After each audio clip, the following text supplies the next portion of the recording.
Okay दोस्तों, आगे बढ़ते हैं with some of the few illustrations. अब इसके अंदर थोड़ा और गुडविल के बारे में और नई चीजें जाननी है। सिर्फ उतना वो कम नहीं, थोड़ा और है। देखो, कुछ नोट्स लिखे हैं मैंने, ये आप कॉपी डाउन कर लेना। कुछ पॉइंट है, मैं एक्सप्लेन करता हूँ। क्वेश्चन शुरू करते हैं directly. Illustration 29। L and M are the partners sharing profits and losses in the ratio of 4:3.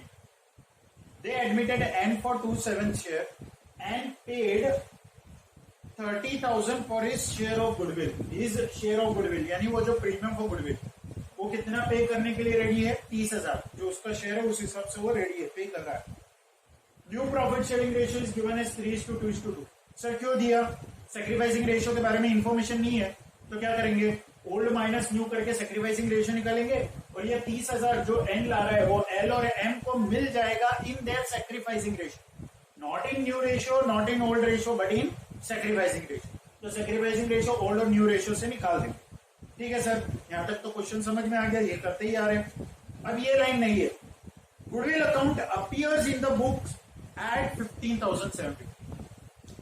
Goodwill account appear in the books, इसका मतलब क्या? 15,750 ये नया वैल्यू है क्या? ये कोई फर्म की गुडविल नहीं है, वैल्यूड गुडविल नहीं है। वैल्यूड गुडविल क्या होती है कि जो हम eight the time of admission अपने एवरेज प्रॉफिट्स, सुपर प्रॉफिट्स, इनके बेसिस पे वैल्यूएशन करते हैं कि फ्यूचर में अब अर्निंग कैपेसिटी कितनी है। ये वैल्यूड गुडविल होता है। Valued goodwill is, you can say, self generated goodwill. इसको बुक्स में कभी भी रिकॉर्ड नहीं किया जाता। कभी भी गुडविल को बुक्स में एज एन असेट नहीं बताया जाएगा, क्योंकि या तो हमने वैल्यू किया, अगर इसका परमिशन दे दे अकाउंटिंग स्टैंडर्ड तो फिर तो कोई भी गुडविल कितना भी वैल्यू करके असेट्स में बताते चले जाए। ये पहले भी मैंने आपको डिस्कस किया था। ठीक है, तो valued goodwill can never be shown in the books. लेकिन ये फिर कौन सा गुडविल है? Goodwill appears in the books at 15,750। ये हो सकता है कि ये जो पार्टनरशिप फर्म है ना, इन्होंने किसी और से ये गुडविल बाय किया था, ये परचेज्ड गुडविल है।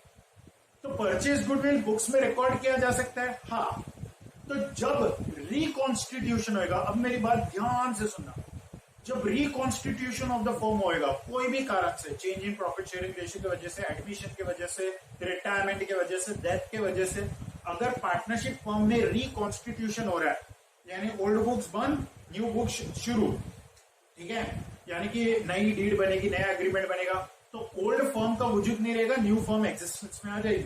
इसको बोलेंगे अपन रिकॉन्स्टिट्यूशन। ऐसे समझो आप। तो ओल्ड फर्म ने जो गुडविल किसी का बाय किया था ना, वो गुडविल को वैल्यूलेस मान लेते हैं। क्या मान लेते हैं गाइस? वैल्यूलेस मान लिया जाता है। किसको? परचेज गुडविल को। कब? Eight the time of reconstitution. मतलब जो हमने किसी और का गुडविल खरीदा था, वो हमारे बैलेंस शीट में असेट साइड में ऐसे गुडविल दिख रहा था। कितना दिख रहा था? 15,750। कौन सी बुक्स में? ओल्ड बुक्स में। ठीक है, यानी हमने ये बाय किया था, ये हमारा एक असेट था।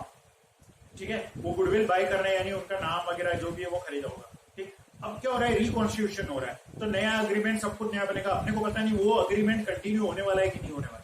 तो हम क्या करेंगे? पुराना जो परचेज गुडविल था वो eight the time of reconstitution valueless बताएंगे। क्या बताएंगे? वैल्यूलेस।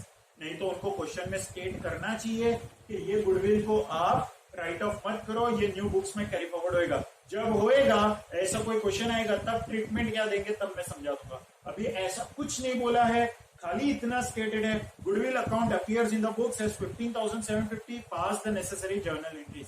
जब खाली goodwill appearing in the books की वैल्यू गिवन हो, ऐसा ना बोला जाए कि उसी को कैरी फॉरवर्ड किया जा रहा है, तो हम उसको क्या मानेंगे? वैल्यूलेस, और उसको क्या कर देंगे? Right off in the old books. समझ में आ रहा है? तो देखो क्या लिखा है सर ने। ये जो 15,750 का गुडविल है, it is appearing in the books, it is an appeared in the books, means it is a purchased goodwill and at the time of reconstitution considered as a valueless. At the time of reconstitution, it is considered as a valueless and is written off in old books by debiting the amount to the old partners in old ratio. इस जो goodwill, जो पुराना goodwill है, उसको admitting partner से कुछ भी लेना देना है क्या? या एडमिटिंग पार्टनर को पुराना जो परचेज गुडविल था उससे कुछ भी लेना देना है क्या गाइस? नहीं।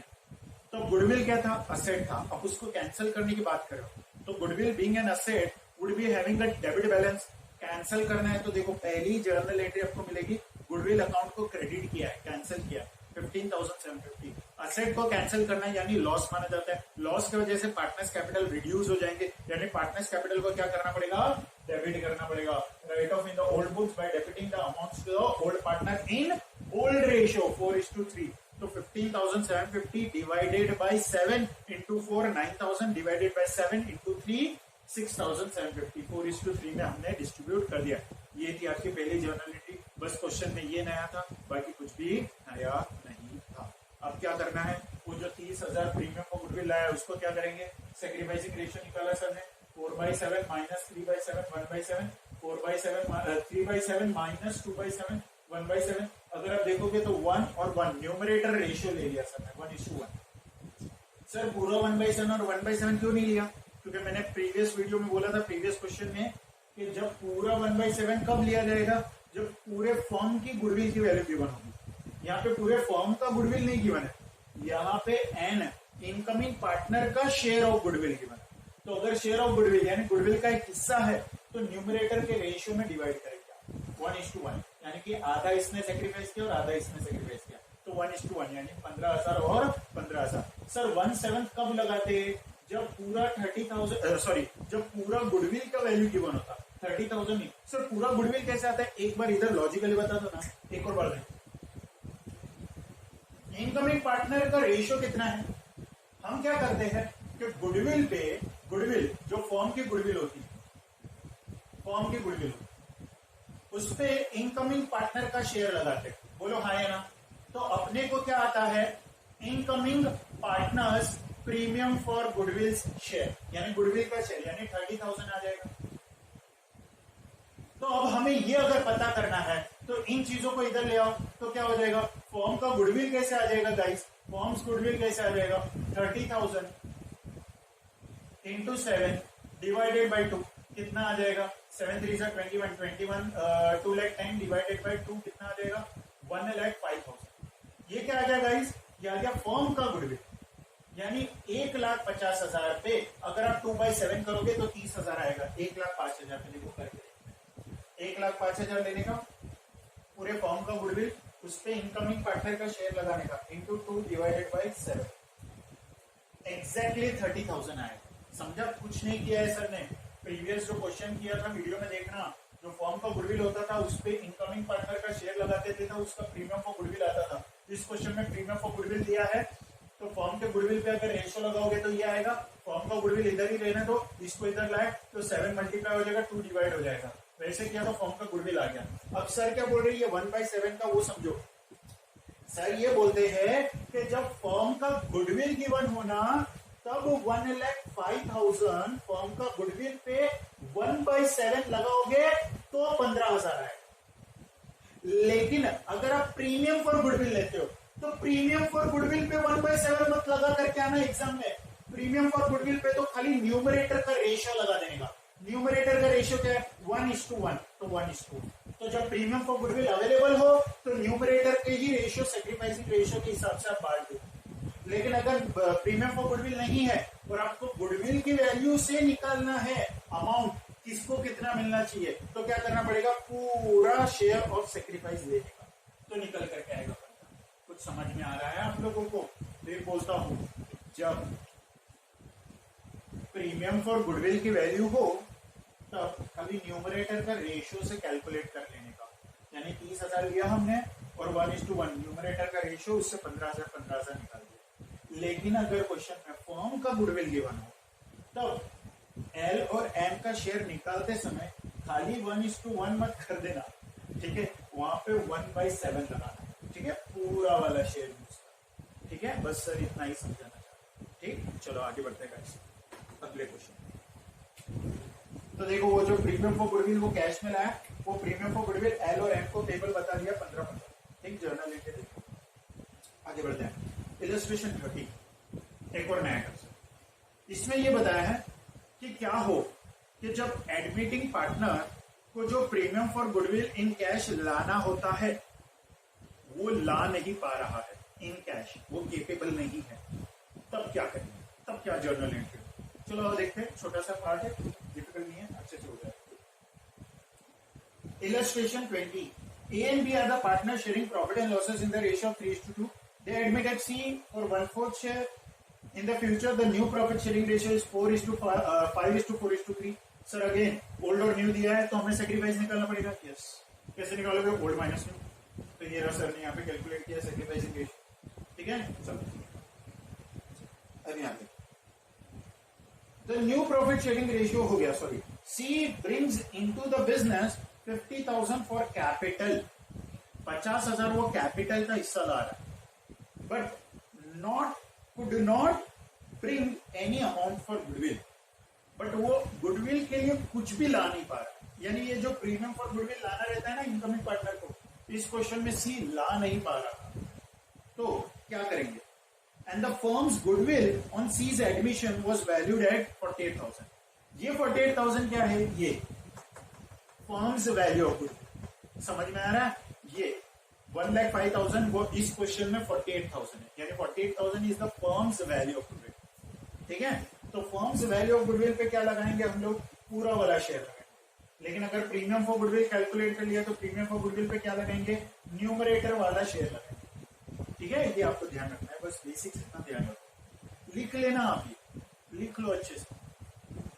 while calculating or applying the sacrificing ratio on the full value of goodwill or the firm's value of goodwill, at that time we'll be applying the entire sacrificing ratios share of sacrificing ratio.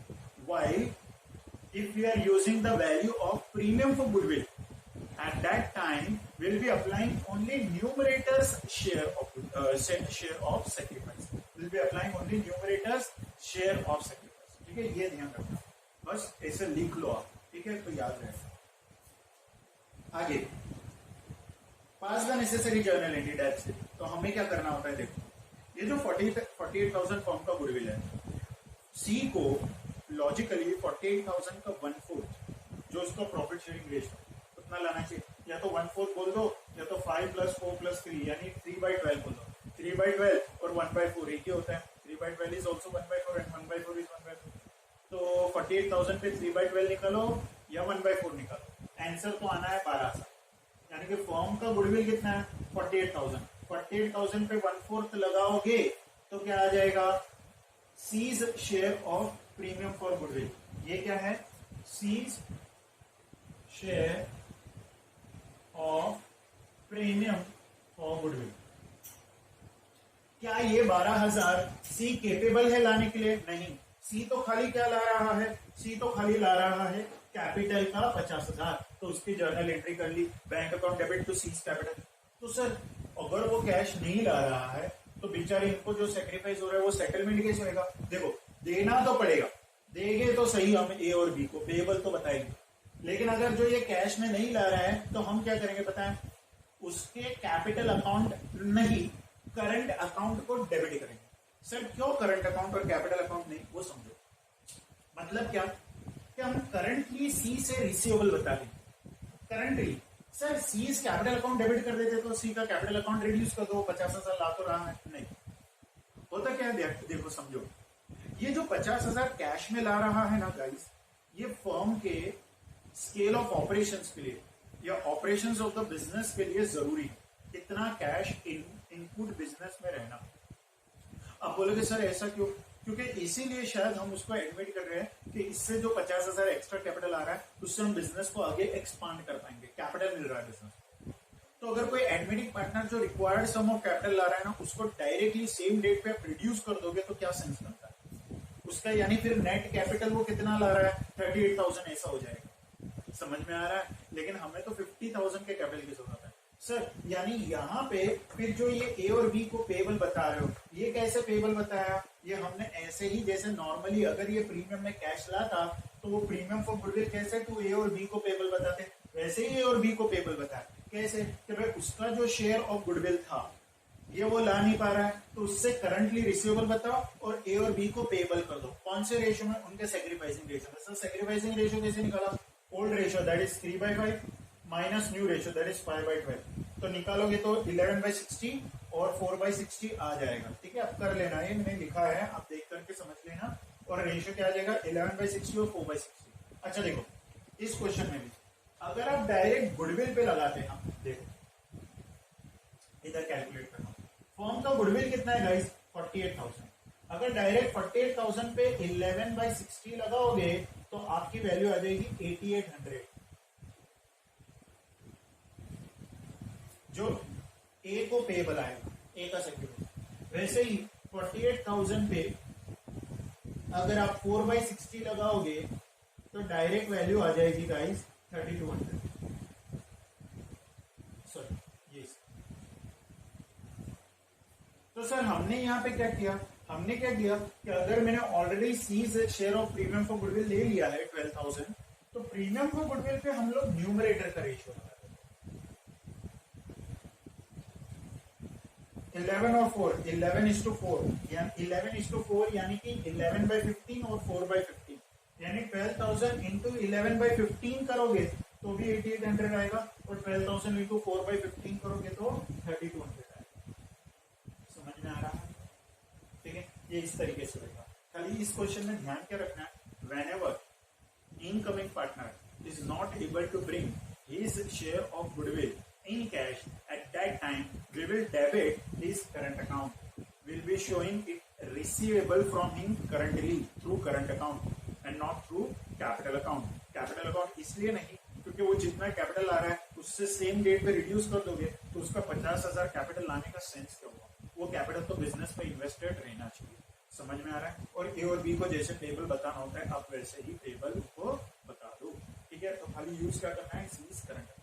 अब मेरी बात सुनो, जब ये question हो जाते हैं तो आगे जो एक दो क्वेश्चन इलस्ट्रेशन आने वाले हैं वो इन दोनों का मिक्सचर है कि भाई क्वेश्चन में बोल दिया होगा कि goodwill appeared in the books is this much, तो उसको क्या करेंगे, राइट ऑफ करेंगे। And incoming partner is not able to bring the premium for goodwill in cash, तब क्या करेंगे, इनकमिंग पार्टनर का जो शेयर ऑफ गुडविल है वो उसके करंट अकाउंट में डेबिट कर देंगे।